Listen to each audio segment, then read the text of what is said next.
Amados hermanos de la Iglesia de la Paz de Maturín, de verdad que es para mí un placer, me siento muy contento, muy sonriente en este día, a pesar de los síntomas de gripe, hermano. Estamos haciendo un esfuerzo en el nombre de Jesús, Señor, para llevarles a ustedes este mensaje poderoso que se titula La profecía de las 70 semanas. Hermano, este mensaje está basado en el libro de Daniel, del profeta Daniel, en su capítulo 9, desde el versículo 20 al 27. Y como ya yo les dije en la prédica anterior, esta prédica es una continuación de aquella primera parte cuando hablamos de la oración de Daniel, que vamos a hacer un pequeño esbozo, un pequeño resumen de lo que significa esa oración. Vamos a hacer algunos resaltados importantes. Sin embargo, la profecía de las 70 semanas es producto o es respuesta a la oración de Daniel. Es necesario que nosotros entendamos esta profecía, porque esta profecía se puede decir que es la base o es el punto de partida para nosotros estudiar, cualquier estudiante de la Biblia, para estudiar los eventos del libro de Apocalipsis. O sea que es importante que la persona que vaya a estudiar, que siente esa pasión por ser entendido en los tiempos bíblicos y en los tiempos finales, que se estudien primeramente las profecías de Daniel. Y esta es la primera y una de las más importantes. Esto le va a dar un gran entendimiento de lo que significa y el momento, no exacto, el momento aproximado o general cuando se va a producir el arrebatamiento de la iglesia para el encuentro con Jesús en las nubes. De todos los eventos descritos en el libro de Apocalipsis, la iglesia de Jesucristo, hermano, no está aguardando ni el anticristo, ni el desolador, ni estamos aguardando la aparición de los 144,000, ni la segunda venida de Jesucristo. Yo quiero que todos los hermanos de nuestra iglesia estén claros que el próximo evento a cumplirse por las profecías bíblicas para la iglesia de Jesucristo es el arrebatamiento de nuestra iglesia para el encuentro con el Señor en las nubes. También esta profecía es una profecía extraordinaria, es un poco complicada y nosotros vamos a tratar de condensarla, resumirla para que ustedes la puedan entender fácilmente. Yo creo que nosotros debemos dar gracias al Señor porque esta profecía nos va a dar un entendimiento de los tiempos bíblicos, ¿verdad? Y de la situación en la que nosotros nos encontramos ahora, mucho mejor, a lo mejor de lo que anteriormente habíamos hablado. Ahora, vamos a volver a comentar sobre el profeta Daniel. ¿Qué movió al profeta Daniel a hacer esta oración? Como dijimos en el anterior mensaje, el profeta Daniel era un estudioso, hermano, de la Biblia. Era un estudioso de las profecías de los profetas. Y él, estudiando la profecía del profeta Jeremías, él se dio cuenta que habían transcurrido 68 años desde el momento en que el pueblo de Israel había llegado a Babilonia. Les voy a dar un dato importante. ¿Qué fue lo que vio el profeta Daniel en el libro del profeta Jeremías? Jeremías ya era un profeta mucho antecesor del profeta Daniel, ¿verdad? Y él, estudiando las profecías, en el capítulo 25 consigue que el cautiverio del pueblo de Israel iba a durar 70 años. Y también debió haber estudiado el libro de Jeremías en su capítulo 29, que yo quiero mostrarles, quiero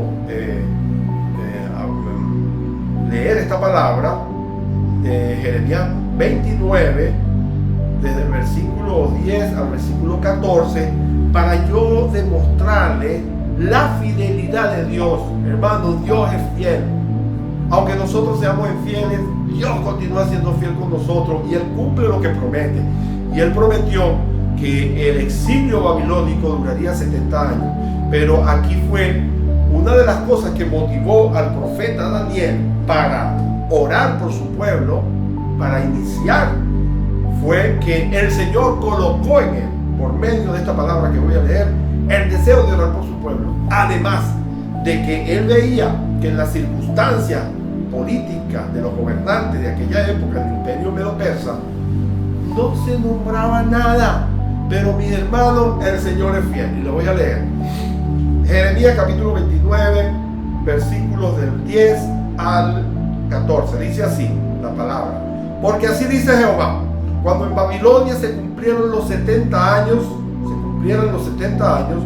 yo os visitaré y cumpliré sobre vosotros mi buena palabra para volveros a este lugar. Porque yo sé los pensamientos que tengo acerca de vosotros, dice Jehová, pensamientos de paz y no de mal, para daros el fin que esperáis. Entonces me invocaréis y vendréis y oraréis a mí y yo os oiré. Me buscaréis y hallaréis, porque me buscaréis de todo vuestro corazón y seré hallado de vosotros, dice Jehová, y haré volver vuestra cautividad y os reuniré de todas las naciones y de todos los lugares donde os arrojé, dice Jehová, y os haré volver al lugar de donde os hice ser llevado. Yo envío esta palabra a cada uno de ustedes, a todas las iglesias de Venezuela. Yo envío esta palabra en el nombre de Jesús, porque el Señor en su momento oportuno, ¿verdad?, nos va a dar, nos va a despertar para que las iglesias en ese avivamiento que estamos aguardando nos despierte para comenzar a orar todos unánimes juntos por nuestra nación. Quiero continuar con los comentarios de que la profecía de las 70 semanas es una respuesta directa de la oración del profeta Daniel por su pueblo cuando se acercaba el fin de ese cautiverio, como ya se los comenté. Para el momento en que el profeta Daniel tomó esa decisión de comenzar a orar por su pueblo, el profeta Daniel tendría alrededor de unos 80 a 83 años. Y también el profeta, a pesar de ser un hombre de Dios, comprometido con Dios, fiel con Dios, en oración, en estudio de la palabra, que es lo que siempre, hermanos, nosotros estamos insistiendo en cada uno de nosotros. La única forma de nosotros desarrollar la unción de Dios en nuestras vidas, la unción del Espíritu Santo, es a través de la relación con Dios por medio de su palabra y por medio de la oración. Su oración estaba orientada al regreso de los exiliados a su tierra de origen y para que se estableciera el verdadero culto de adoración a Dios en el templo. Recuerden que la ciudad de Jerusalén había sido abandonada. Apenas Daniel comenzó a interceder por su pueblo, el Señor le envió respuesta a sus oraciones, como lo pudimos notar en Daniel capítulo 9 del versículo 20 al 23, que yo voy a leer a continuación. Vamos a leer aquí en Daniel capítulo 9 versículos 20 al 23, dice así la palabra: aún estaba hablando y orando y confesando mi pecado y el pecado de mi pueblo Israel, y derramaba mi ruego delante de Jehová mi Dios por el monte santo de mi Dios. Aún estaba hablando en oración cuando el varón Gabriel, a quien había visto en la visión al principio volando con presteza, vino a mí como a la hora del sacrificio de la tarde, y me hizo entender y habló conmigo diciendo: Daniel, ahora he salido para darte sabiduría y entendimiento. Al principio de tu ruego fue dada la orden, y yo he venido para enseñártela, porque tú eres muy amado. Hermanos, tú eres muy amado. Entiende pues la orden y entiende la visión. Hermanos, imagínense ustedes lo amado que era Daniel, pero Daniel era amado por su fidelidad, hermano, por su compromiso con el Señor. Daniel era un hombre muy amado, comprometido con el Señor, hermano. Y nosotros seguimos insistiendo, hermano, la única manera de tú lograr desarrollar esa relación con Dios, esa comunión con Dios, esa comunicación con Dios y lograr la unción, el poder de Dios, que Dios te puede utilizar, hermano, es a través de la adoración, de la oración y de la lectura de la palabra. Como ustedes pueden ver, Daniel era un hombre que oraba 3 veces al día, o tal vez más, tal vez en su tiempo de trabajo. A lo mejor tenía que pedir para que Dios le diera gracia para tomar alguna decisión política o alguna decisión personal. En Daniel 9:2 podemos darnos cuenta que, como dije anteriormente, era un hombre apegado al estudio de la palabra. Ahí se describe que Daniel se apercibió de que los años de la cautividad ya estaban terminando. El profeta Daniel, ¿verdad?, lo motivó, como les dije, voy a reiterar esto, que motivó a Daniel para que él comenzara a orar por su pueblo. Primero, el entendimiento de la palabra, y en segundo lugar, que desde el punto de vista natural, en las circunstancias de gobierno de aquel momento, él no veía nada. Pero, hermano, como ustedes, esto lo podemos llevar a nuestra vida natural, ¿verdad?, en nuestras circunstancias actuales. Nosotros podemos a lo mejor pensar que en nuestras circunstancias, país, iglesia, familia, estamos orando y orando por los enfermos, orando por las necesidades, orando por la nación, y nosotros vemos que no acontece nada, hermano. Pero el Señor está trabajando, hermano. El Señor tiene un tiempo perfecto. El Señor es soberano.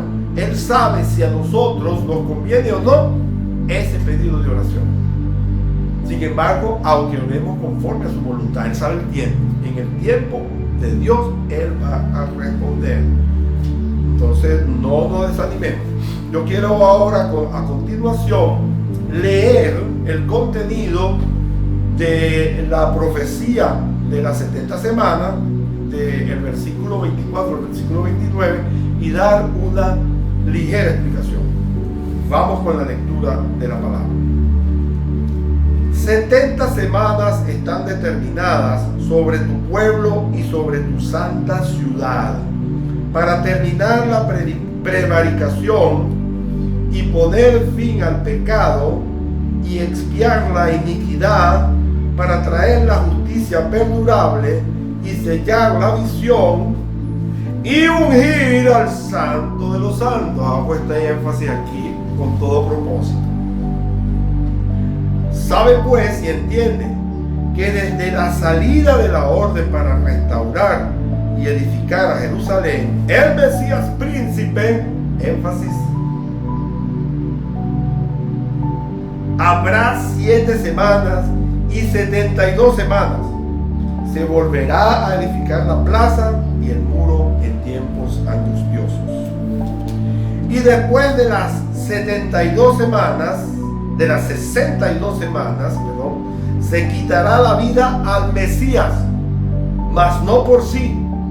Y el pueblo de un príncipe que ha de venir destruirá la ciudad y el santuario, y su fin será con inundación, y hasta el fin de la guerra durarán las devastaciones. Y por otra semana confirmará el pacto con muchos. A la mitad de la semana hará cesar el sacrificio de la ofrenda. Después, con la muchedumbre de las abominaciones, vendrá el desolador hasta que venga la consumación y lo que está determinado se derrame sobre el desolador. Hermanos, esta profecía fue respuesta de Dios a la oración del profeta Daniel por su pueblo. Y si lo leemos en su contexto general, vamos a algunos detalles ahí particulares en los que el profeta Daniel pidió por algo. Pero usted sabe que la palabra dice que Dios nos da mucho más de lo que tú te imaginas y piensas. Y así aconteció con el profeta Daniel. Él pidió qué iba a pasar con su pueblo, y Dios le dio la revelación al profeta Daniel. Además, la visión, la profecía de la venida del Mesías. Eso no estaba, él no lo esperaba. Dios le dio mucho más de lo que él pidió. Y la profecía fue escrita en el año 538 a.C. y esta profecía alcanza hasta la destrucción de Jerusalén en el año 70 después de Cristo. Daniel solo quería saber qué iba a suceder con su pueblo después del cautiverio, y Dios le reveló el acontecimiento más relevante de la redención de la humanidad, el nacimiento del Mesías. La interpretación de semanas, quiero explicar esto, no voy a caer en mucho detalle, hermano. Les voy a decir que estas 70 semanas no son semanas de días, no son semanas de 7 días. He interpretado que son semanas de 7 años cada una, para un total. La profecía para Israel, para el pueblo de Israel, van a ser cumplidas en un periodo de 490 años en forma discontinua. Ya se lo explico. Ustedes van a estar viendo un gráfico que les vamos a presentar, donde les va a aclarar muy bien, de aquí a poco les va a aclarar, les va a ilustrar lo que yo estoy hablando en palabras. El tiempo de la profecía comenzaría a correr cuando se emitiera el edicto para la edificación y restauración de Jerusalén, y terminará con la muerte del Mesías. Esto que estamos viendo es un resumen general de la profecía, un resumen, como dije anteriormente, para motivarlos a ustedes a estudiar estos eventos de los últimos tiempos, comenzando en el libro de Daniel. El ángel divide este periodo en 70 semanas en 3 periodos de 3 porciones. La primera, una parte de 2 semanas, o sea, de 49 años. Otra segunda de 62 semanas, o sea, 434 años. Y finalmente, una semana de 7 años, que equivale al tiempo de duración de la tribulación. Ustedes pueden ver en este gráfico que se muestra el periodo de las 7 semanas, que comienza con el edicto del rey Ciro el Grande para la edificación y reestructuración de la ciudad de Jerusalén. Ahí tienen participación el libro de Esdras y el libro de Nehemías. Ese edicto ustedes lo van a conseguir en el capítulo 6 del libro de Esdras, para aquellos estudiosos. Luego, estas 2 semanas o 49 años terminan ya con la construcción definitiva o restauración de la ciudad de Jerusalén. A partir de ese momento hasta la muerte de Jesucristo viene un periodo de la crucifixión de Jesús, viene un periodo de 62 semanas. Y en este periodo de 62 semanas nosotros vamos a ver, hermanos, vamos a ver ahí el tiempo del nacimiento de Jesús, la obra redentora de Jesús y la muerte, crucifixión de Jesucristo. Y con un poquito más allá, hasta el año 70, la destrucción de la ciudad de Jerusalén, el tiempo y la detención de lo que llamamos el sacrificio y la adoración a Dios en el templo, motivado a que un general romano destruyó el templo y destruyó la ciudad de Jerusalén. Cada período representa un tiempo específico de la historia de Israel, como ya se lo comenté. Podemos ver también que el foco de atención de esta profecía, hermano, no es el retorno de la cautividad. Yo hice, cuando estaba leyendo la explicación o el libro de las 70 semanas, la profecía de las 70 semanas, perdón, yo hice algunos énfasis con relación al Mesías. El foco no es la cautividad, el foco no es la reconstrucción de Jerusalén, el foco de esta profecía es el tiempo del nacimiento del Mesías, la obra que llevaría a cabo, el rechazo del Mesías y las consecuencias que vendrían sobre Israel por rechazar a su Mesías. Y ustedes pueden ver que al final de las 70 semanas, en el gráfico que les estamos mostrando, ustedes ven una curva más grande, que es el tiempo que está viviendo la iglesia de Jesucristo. Es el tiempo de la dispensación de la gracia. Todo esto le vino al pueblo de Israel motivado a haber rechazado al Mesías. Como pueden ver en el mismo gráfico, las últimas semanas, la semana número 70, corresponde a la semana de la tribulación, una semana de 7 años, que corresponde a los 3 primeros años y medio a la aparición del anticristo, y luego los segundo periodo de 3 años y medio, igualmente la aparición del desolador o de la bestia. Hermanos, quiero hacerles la acotación de qué significa la palabra Mesías. Mesías es una palabra hebrea que quiere decir el ungido. El ungido es aquel que tiene el Espíritu Santo. No es cualquier ungido, porque había muchos reyes ungidos, pero el único rey de reyes y enviado era Jesucristo. Entonces, mis hermanos, Cristo quiere decir también Mesías, pero esa es una palabra de origen griego, para que todos lo sepan. Jesús, el Mesías, el ungido, el Cristo, era el foco de atención principal de la profecía de las 70 semanas. No era cualquier ungido, es el rey, profeta y sacerdote, como ya lo acabo de mencionar. Y después de la caída de Adán, Dios prometió un redentor y cumplió y nos envió un salvador, que es nuestro Señor Jesucristo, y nosotros le damos toda la gloria, toda la honra, le damos gracias por esa salvación tan grande. Y yo quiero leer aquí, para finalizar, mis hermanos, quiero leer el libro de la carta a los Colosenses, hermanos, en su capítulo 1, desde el versículo 15. Colosenses, anote por ahí, Colosenses, busquen sus Biblias, y aquellos que están tomando nota, tomen nota. Colosenses capítulo 1, del versículo 15 en adelante hasta terminar el versículo.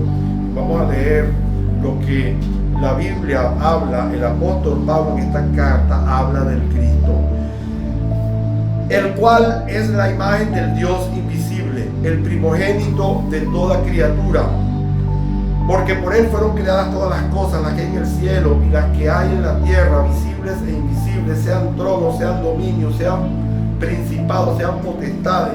Todo fue creado por él y para él. Y él es más de todas las cosas, y todas las cosas por él subsisten. Y él es la cabeza del cuerpo, que es la iglesia, el que es el principio, el primogénito de entre los muertos, para que en todo tenga la preeminencia. Por cuanto agradó al Padre que en él habitase toda plenitud, y por medio de él reconciliar todas las cosas consigo, así las que están en la tierra como las que están en el cielo, haciendo la paz mediante la sangre de su cruz, y también a vosotros que erais en otro tiempo extraños y enemigos en vuestra mente por las malas obras, ahora os ha reconciliado en su cuerpo de carne mediante la muerte, para presentaros santo y sin mancha e irreprensible delante de Él. Amén. Hermano, yo los bendigo en el nombre de Jesús, hermano, y espero que hayan disfrutado de este tema tan interesante en el nombre de Jesús. Ahora, mis hermanos, yo quiero hacer un llamado a todas las personas invitadas, vecinos, personas que han venido por primera vez a este culto familiar.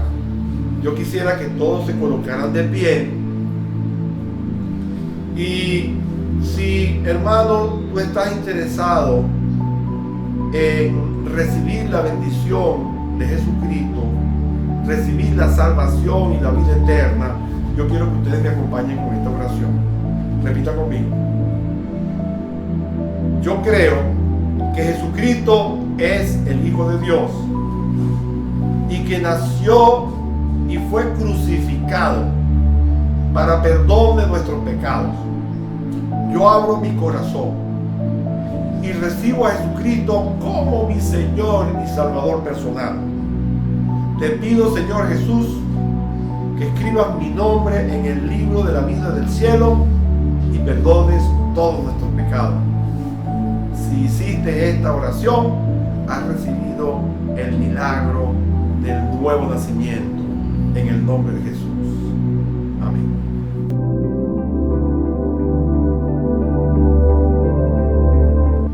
Apreciados invitados, vecinos y a todos aquellos que atendieron este llamado que nosotros acabamos de hacer.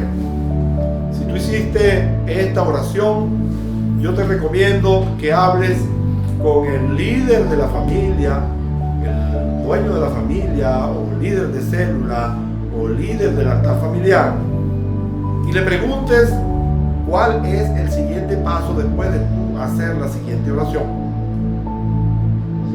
También nosotros tenemos aquí en pantalla, y ustedes lo pueden ver, están las diferentes direcciones de las redes sociales de nuestra iglesia, a las cuales ustedes pueden consultar y hacer aquellas preguntas y aquellas dudas que ustedes tengan en su mente. Yo quiero felicitarlos y quiero desearles que a partir de hoy su vida sea restaurada, sea bendecida, sea protegida en el nombre de Jesús. Amén.